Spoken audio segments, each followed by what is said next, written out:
अलैकुम। आज हम nutritional management for irritable bowel syndrome जिसको आईबीएस भी कहा जाता है, उसके बारे में बात कर रहे हैं।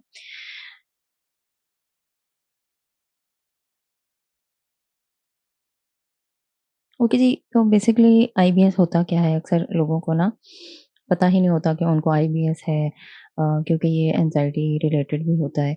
बट इसमें कुछ फूड्स भी होते हैं जो कि आपके जो कह लें कि इंटेस्टाइन की स्वेलिंग वगैरह जो हो जाती है ना, जिसको ब्लोटिंग अक्सर कहा जाता है, वो भी इसका पार्ट होती है। और इसके अलावा जो है आपको कॉन्स्टिपेशन भी हो सकती है, डायरिया भी हो सकता है। और यूजुअली जो ये सिम्टम्स होते हैं ना, ये होते हैं जब आप शदीद टेंशन का शिकार होते हैं, तो उसके बाद जो है ना आपको ये वाले सिम्टम्स आना शुरू होते हैं, ठीक है? तो वो नेक्स्ट सिम्टम्स की हम बात कर लेते हैं। सिम्टम्स में यूजुअली एब्डोमिनल पेन होगी। मतलब यूजुअली क्या होता है कि समटाइम्स कोई भी स्ट्रेस वाली कंडीशन हुई, तो जैसे ही स्ट्रेस हुआ ना, तो साथ ही एब्डोमिनल पेन शुरू हो जाती है, ब्लोटिंग शुरू हो जाती है, गैस भी हो जाती है।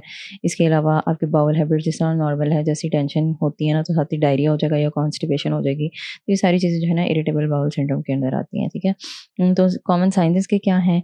यूजुअली क्रैम्पिंग होती है, पेन होती है, और यूजुअली जो है जब आप like when you go to the bathroom, उसके बाद आपकी ये जो जो भी प्रॉब्लम होता है रिलीव हो जाता है। और जो आपके फ्रीक्वेंट चेंजेस होते हैं स्टूल में, ठीक है? और अक्सर औक़ात ये फूड रिलेटेड भी नहीं होते, समटाइम्स ये एंग्ज़ायटी रिलेटेड होते हैं। बट देयर आर फूड्स जो ये कॉज़ कर सकते हैं, और आज हम सिर्फ़ उसी की स्पेसिफ़िक डिस्कशन करने लगे हैं।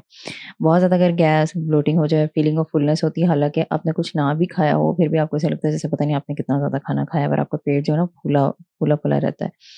ओके, अब बेसिकली आपको पता कैसे चलेगा कि आपको आईबीएस है? तो इसका जो डायग्नोसिस होता है ना, ये आपके जो सिम्पटम्स होते हैं, उनको चेक करके बताया जाता है। और कोई और अगर आपको कंडीशन होगी तो बताया जाएगा, एंड ऑब्वियसली डॉक्टर जो है इसको डायग्नोस करता है।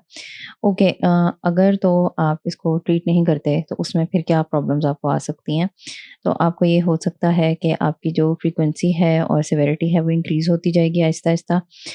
एंड समटाइम्स जो है न्यूट्रिशनल डेफिशिएंसीज़ भी आएँगी। उसकी रीज़न ये है कि जो भी आप खाना खा रहे हो वो डाइजेस्ट एंड अब्ज़ॉर्ब तो हो नहीं रहा, ठीक है? तो न्यूट्रिशन डेफिशिएंसी आने के जो चांसेस है बहुत ज़्यादा इंक्रीज़ हो गए हैं। आपकी क्वालिटी ऑफ लाइफ काफ़ी रिड्यूस हो जाएगी, स्ट्रेस आपका इंक्रीज़, एक तो वैसे ही आप स्ट्रेस की वजह से लाइक प्रॉब्लम फेस कर रहे हो, फिर उसकी प्रॉब्लम की वजह से आपको मज़ीद स्ट्रेस आएगा, तो इसमें स्ट्रेस जो है वो वर्सन करेगा कंडीशन को। एंड ऑब्वियसली सोशल डिस्कम्फर्ट भी आपको होगी कि कभी भी कोई टेंशन वाला मौका होगा, then every time you have to rush to the bathroom, ठीक है? और मेंटल हेल्थ इश्यूज़ भी आपको आएँगे। एंग्ज़ायटी, डिप्रेशन वैसे भी प्रीकर्सर होती है यूजुअली आईबीएस का, और एंग्ज़ायटी या डिप्रेशन की वजह से भी आपको आईबीएस हो सकता है, ठीक है? तो क्योंकि क्रॉनिक पेन भी आपको रहेगी, डिस्कम्फर्ट रहेगी, बार-बार वॉशरूम जाना पड़ेगा, तो ऑब्वियसली वो सिम्पटम जो है वो खराब हो जाते हैं। अच्छा, लैब टेस्ट आप क्या करा सकते हो? बेसिकली ये कि आप ब्लड टेस्ट करवाओ, ताकि कोई चेक कर सको कि कोई इन्फेक्शन या डेफिशिएंसी तो नहीं आ रही। स्टूल टेस्ट चेक करवा सकते हैं इन्फेक्शंस या डाइजेस्टिव इश्यूज़ के लिए। कोलोनोस्कोपी, सिग्मोइडोस्कोपी करवा सकते हैं अगर बहुत ज़्यादा सीवियर सिम्पटम्स आ रहे हैं और कोई ट्रीटमेंट उन पे काम नहीं कर रहा। उसके अलावा ब्रेथ टेस्ट कर सकते हैं, ताकि लैक्टोज़ इंटॉलरेंस या बैक्टीरियल ओवरग्रोथ जो स्मॉल इंटेस्टाइन में होती है उसके बारे में चेक किया जाए। ओके, डाइट थेरेपीज़ की क्या होगी? डाइट जो है यूजुअली आईबीएस के सिम्पटम्स को मैनेज करने में बहुत ज़्यादा इम्पोर्टेंट रोल प्ले करती है। तो पर्सनलाइज़ जो प्लान होगा वो काफ़ी हद तक आपके ट्रिगर्स जो हैं उसको रिड्यूस करेगा, और आपकी जो डाइजेशन है उसको इम्प्रूव करेगा। जैसे-जैसे आपकी डाइजेशन इम्प्रूव होगी, आपकी जो न्यूट्रिशनल डेफिशिएंसीज़ वगैरह कवर अप होंगी, और जितनी आपकी हेल्थ इम्प्रूव होगी ना, उतना एक तो आपकी सिविरिटी ऑफ सिम्पटम्स में कमी आएगी, और उसके अलावा ये कि आप बहुत ज़्यादा जिस तरह एक टेंशन सी होती है ना आपको इस बीमारी की वजह से, वो काफ़ी हद तक कम हो जाएगी। ओके, तो नेक्स्ट ये है कि जी कॉमन अप्रोचेज़ जो हैं वो क्या हैं इसके, इसको डील करने के लिए। तो सबसे पहली चीज़ तो ये कि लो फॉडमैप डाइट जो है ना जिसको कहा जाता है, ठीक है? तो बेसिकली फर्मेंटेबल शुगर्स होते हैं कुछ फूड में, वो अक्सर औक़ात देखा गया है कि वो ट्रिगर करते हैं आईबीएस को, और उसको आपने किस तरीके से कैटर करना है, ठीक है? तो उसमें ये है कि फाइबर जो है मैनेज आपने करना है। सॉल्युबल फाइबर जो होता है ना, वो आपके सिम्पटम्स को बहुत हेल्प कर सकता है, लेकिन जो आपका इनसॉल्युबल फाइबर होता है ना, उसको लिमिट करना होता है डाइट में, ठीक है? ओके, रेगुलर ईटिंग शेड्यूल आपने रखना है, ठीक है? आपने जो है जब आप आगे-पीछे खाना नहीं खाओगे ना, तो आपको आगे-पीछे बाउल मूवमेंट आने के चांसेस बहुत कम हो जाते हैं। जब आप अपने प्रॉपर टाइम पे खाना खाओगे, तो आपकी बाउल मूवमेंट्स होती है ना, वो भी सिंक्रोनाइज़ हो जाती हैं एक स्पेसिफिक टाइम के साथ। तो ये दोनों चीज़ें जब सिंक्रोनाइज़्ड होंगी, तो हाईली लेस लाइकली होगा कि आपको कोई भी इश्यू आए, ठीक है? फूड जब आपने कौन से खाने हैं, हम उसके बारे में डिस्कस कर लेते हैं। तो सॉल्युबल फाइबर जैसे मैंने पहले भी कहा, वो आपने इंक्लूड करना है डाइट में, जिसमें ओट्स आ गया, ठीक है, psyllium हस्क आ जाता है, बनानास एंड ब्लूबेरीज़ जो है ना आप अपनी डाइट में इंक्लूड करोगे। और जो है लीन प्रोटीन्स जो हैं वो भी आपने अपनी डाइट में इंक्लूड करने हैं, चिकन, फिश, टोफू, ठीक है, टोफू अगर अवेलेबल हो, क्योंकि ये जो फूड्स होते हैं ना ये लेस गैस कॉज़ करेंगे और लेस जो सिम्पटम्स होंगे ना आईबीएस के वो कॉज़ करेंगे। उसके अलावा लो फॉडमैप फूड्स जो होते हैं, जैसे कि कैरेट्स हो गए, स्पिनच, पोटैटोज़, ठीक है, लैक्टोज़ फ्री मिल्क और राइस जो है, ये सारी चीज़ें आप अपनी डाइट में ज़्यादा से ज़्यादा इंक्लूड कर सकते हो, ठीक है। जिंजर या पेपरमिंट टी अगर आपको मिल जाए तो उससे ब्लोटिंग एंड डाइजेस्टिव डिस्कम्फर्ट जो होती है ना वो काफ़ी हद तक रिलीव हो जाती है और आप बहुत अच्छा फ़ील करते हो। नेक्स्ट ये कि फूड्स अवॉइड कौन से करने हैं। ओके जी, तो सबसे पहली चीज़ तो ये है कि हाई फॉडमैप फूड्स जो हैं, जैसे कि अनियन हो गया, गार्लिक हो गया, wheat, legumes, apples, high fructose foods, ये सारे के सारे आपने एक्सक्लूड कर देने हैं डाइट में से, क्योंकि इन सब में ना वो चीज़ें होती हैं जो आपको डाइजेस्टिव डिस्कम्फर्ट जो है वो कॉज़ करेंगी। ओके, जो फैटी या फ्राइड फूड्स होंगे वो भी आपने एक्सक्लूड करने हैं, क्योंकि अक्सर औक़ात ये फूड जो होते हैं वो ट्रिगर कर देते हैं आईबीएस सिम्पटम्स को आपकी, क्योंकि डाइजेशन नेचुरली फैटी फूड से स्लो हो जाती है। जब भी आपकी डाइट में फैट होता है ना तो ऑटोमेटिकली आपकी डाइजेशन स्लो हो जाती है और उसमें फिर आपका आईबीएस के सिम्पटम्स ज़्यादा ट्रिगर हो जाते हैं। ओके, डेयरी प्रोडक्ट्स जो है, अगर आपको लैक्टोज़ इंटॉलरेंस है तो, क्योंकि यूजुअली आईबीएस जो है ना वो लैक्टोज़ इंटॉलरेंस और ग्लूटेन एंट्रोपैथी सारी साथ-साथ चल रही होती है, तो आपको ये कन्फर्मेशन होनी चाहिए कि कहीं आपको दूसरी प्रॉब्लम्स तो नहीं आ रही, ठीक है?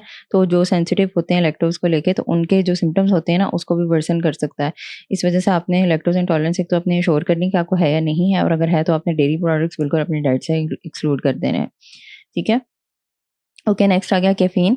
तो कैफ़ीन आपने निकाल देनी है, कार्बोनेटेड ड्रिंक्स नहीं लेना, अल्कोहल की कंज़म्पशन ज़ीरो कर दें, क्योंकि ये सारी चीज़ें जो है ना आपकी गट लाइनिंग को इरिटेट करती हैं, ठीक है?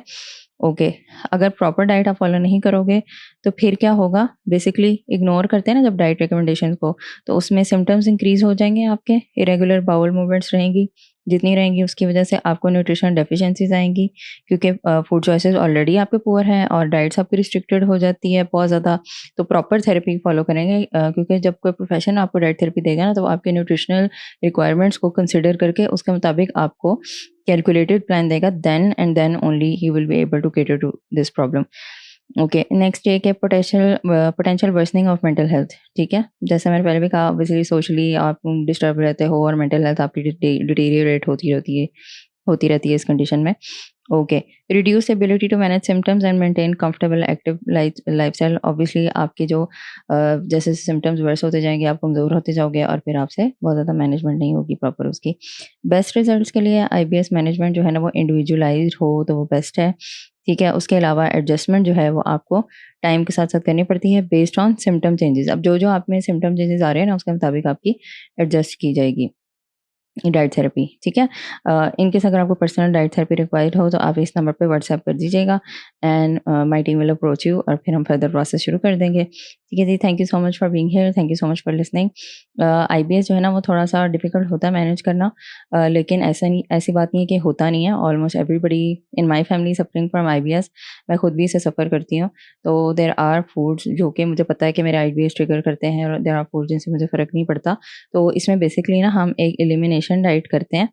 उससे ना हम चेक करते हैं कि आपको कि किन-किन चीज़ों से इरिटेशन होती है और किन चीज़ों से इरिटेशन नहीं होती, ठीक है? तो जो फूड्स आपको तंग कर रहे होते हैं, वो हम परमानेंटली आपकी डाइट से एलिमिनेट कर देते हैं। जो फूड्स आपको कोई ख़ास तंग नहीं कर रहे होते, तो उनको किसी न किसी तरीके हम मैनेज कर लेते हैं, ठीक है जी?